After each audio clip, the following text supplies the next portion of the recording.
بینندگان عزیز، همونایی که در یوتیوب خیلی زیاد کامنتاری می نویسن، برای شما گفتنی هستم که لطفا یکم دور اندیش باشید، روشن فکر باشید، یکم کوشش کنید، منطقا فکر کنید. شما این رو میخواهید یا نمیخواهید؟ من این رو میخواهم یا نمیخواهم؟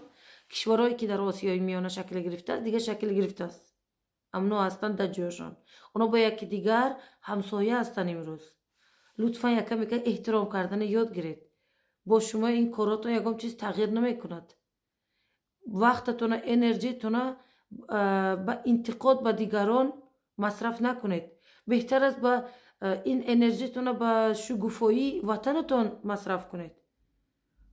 شرم‌آور است، من نمیخوام حتی به شما جواب دهم، نمیدونم چطور جواب دهم. همین طوری که می نویسید عموما کوچه بازاری است، عموما همین تو خیلی پایین درجه. من دیگه هیچ حرفی ندارم.